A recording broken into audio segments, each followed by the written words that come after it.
Hi everyone, my name is Sophia and welcome to Underqualified. Today we're going to talk about the moral lessons that are taught by various Disney princesses.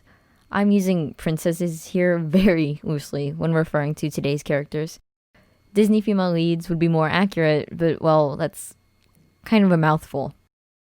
I feel like I know a number of people my age who have deemed themselves as having outgrown the whole princessy fairy tale part of their lives, but I still think that these characters still have a lot to offer us.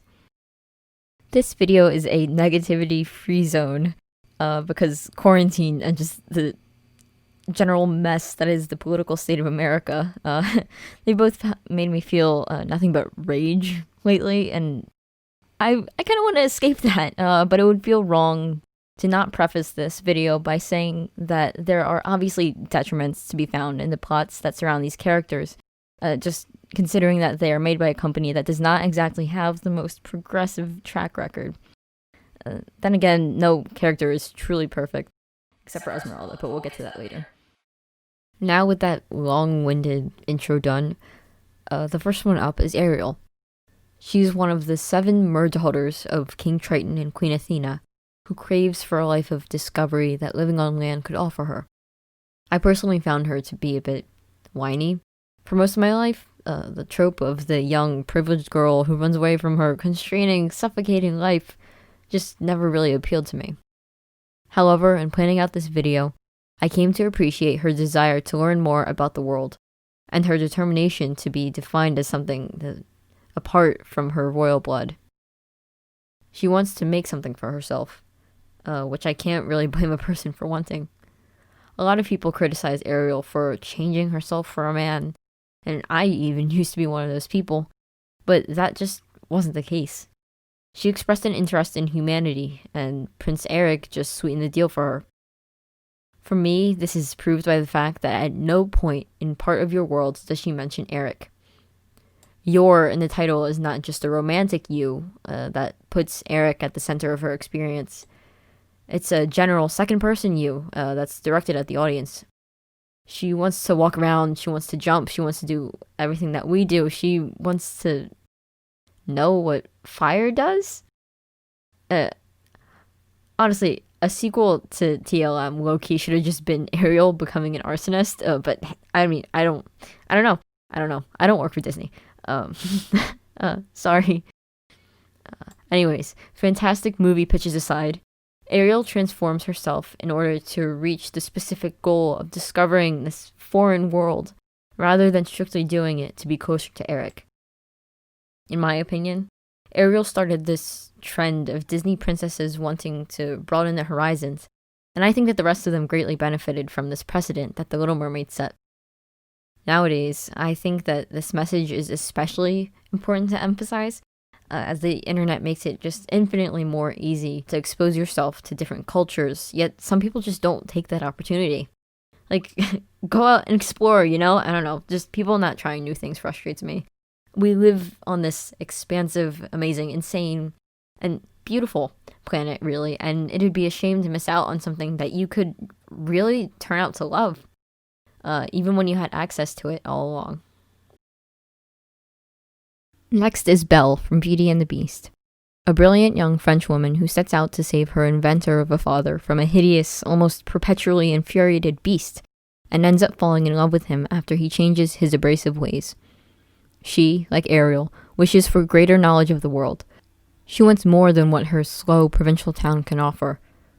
The difference between the two is that, while Ariel is breaking into uncharted territory by leaving the ocean, Belle wants to expand upon and refine her already vast knowledge. Belle's brand of curiosity is something that is insatiable and dynamic, with a constant insistence that there will always be a way for a person to grow. Learning new knowledge does not mark an end for Belle, but rather a new beginning. She knows the expansiveness of the world and chases it to its very ends, all the while knowing that she will never really catch up with it. The chase is even exciting for her. On a completely different note, sorry for the quick shift, she's also very supportive of those that she finds to be trustworthy. Her father, for example, is essentially just like an old coot in the eyes of the rest of the village, but she demonstrates a clear love and appreciation for his scientific endeavors nonetheless. With the Beast, she isn't instantly supportive simply because he is the clear romantic lead. But once he protects her from the wolves, she learns that he has a great potential for good. From there, the kindness that she shows him in return encourages him to reconnect with his human side. Even though he is an absolute nightmare of a human, or bear, dog, buffalo thing to work with, she finds within herself the patience to help the Beast on his way back to humanity. I think her attitude towards life is just what we need nowadays. She is objective in deciding who or what she deems to be good or evil, and then stays firm in her own beliefs. The villagers had no chance of convincing her that her father was crazy because she loved his creativity. They couldn't tell her that the Beast was pure evil because she, unlike them, actually had first-hand experience with who he is as a person. They couldn't even force her to hero worship Gaston as they did because she saw in him something cruel and self-absorbed. Belle tells us to take the time to evaluate situations by ourselves, and then to do what we believe to be right. I ran out of script. Oh, okay. Here. I thought the speed paint was going to be longer. Just look at this for a couple more seconds. After Belle is Jasmine. Or, at least, it's supposed to be. However, even though you're currently watching me draw her, I will not be talking about her. I did all of my illustrating before sitting down to write a full script, and also ended up writing her last. When it came down to it, I just could not find anything positive to say about her. This is a negativity-free zone, okay? I promised. I pinky promised myself, and I don't feel like going to hell today, so instead, I'm going to talk about Aladdin. Aladdin is an orphaned teen that comes across a magic genie, who disguises him as a prince in order to gain Princess favor. Now finding himself in a position of power, he finds it difficult to free the genie from his enslavement as he had originally promised.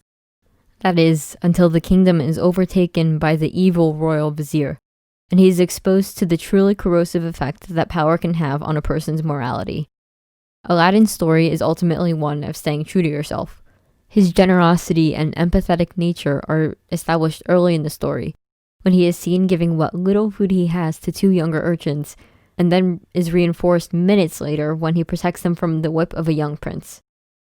Aladdin is really just the kindest suitor that the princess has met, yet he thinks he is unworthy of her love because of his low status and his turbulent upbringing. He is unaware of his value simply as a good man, and thinks power to be the most important thing that a person can provide in a relationship, hence why he almost keeps the genie imprisoned permanently. Then he sees a Slytherin and throws that self-deprecation shit right out the window. He sees that greed has the potential to not only make a person evil, but also to drive them to desperation, and he promptly rejects his royal persona and returns to his loving self. As applied in more general terms and more modern terms, Aladdin teaches us that you should never compromise who you are, even if you think that it would be beneficial to you in a social setting.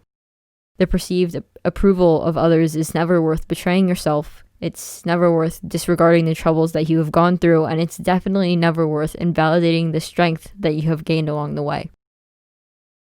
Also, I didn't mean to make and Belle look like the power couple of their school, but it happened, and look, I just don't have control over that kind of thing. Fourth on this list, and first to be based on an actual person, is Pocahontas. I'll be focusing on the animated adaptation of her life, frankly because this video would be entirely too long if I decided to explain each and every mistake that Disney made in her story, but I will be leaving resources about the life of the woman known as Pocahontas in the description below. So, on with Disney's Pocahontas. She is the bold, courageous daughter of Chief Powhatan. When the English reach her village's shores, she protects the land and her people from being completely stripped by the English colonists. With that being said, her open-mindedness and adventurous spirit also lead her to befriend the Englishman John Smith, and so she protects the English from her tribe's fury.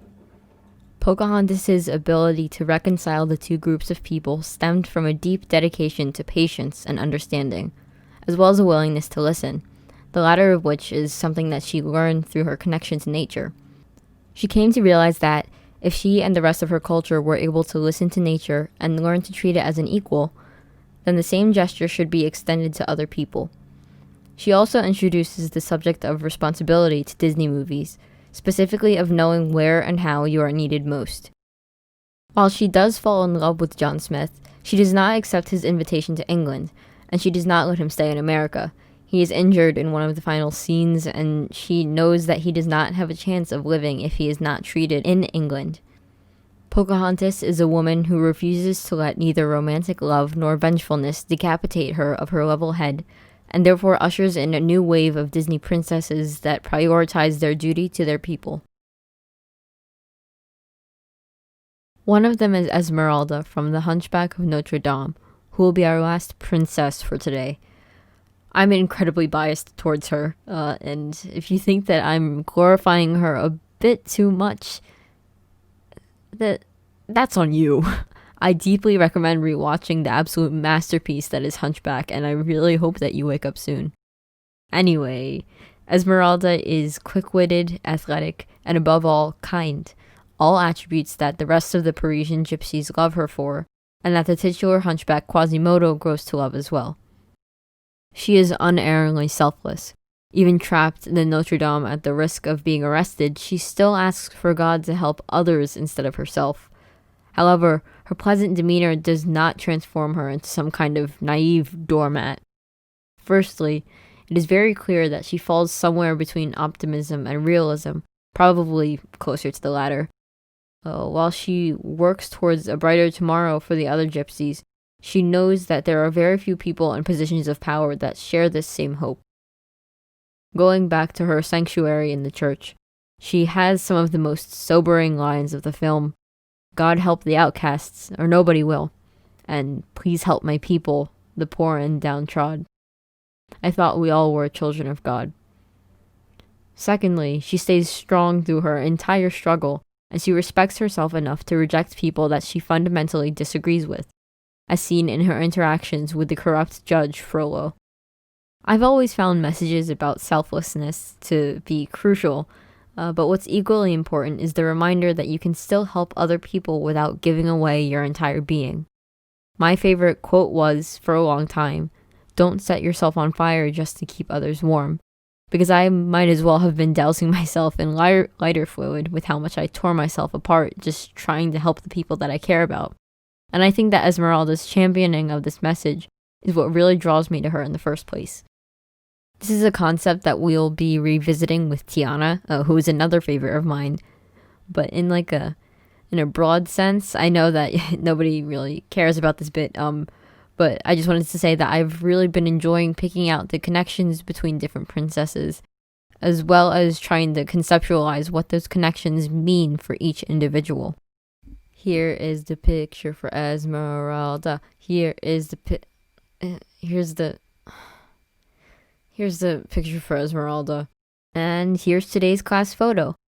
I'm doing another 2 parts on this to get all the way to Moana, because this video was just gigantic when I tried to split the list of 15 leading ladies in half. I hope you really enjoyed this video. It's the first one I've ever made, and I'm super excited to make more in the future. After this, I'll be using this channel to talk about pretty much whatever I'm interested in at the moment. And in case anybody is ever curious, I'll always be leaving my most valuable sources in the description. Today there's only the list of resources about Pocahontas that I mentioned earlier, as well as a post that really helped me to shape my view of Belle. If you think I've missed something important, or if you just want to talk about Disney with me and whoever else happens to be watching this, leave a comment down below. I'm always eager to learn from other people, because after all, I'm underqualified.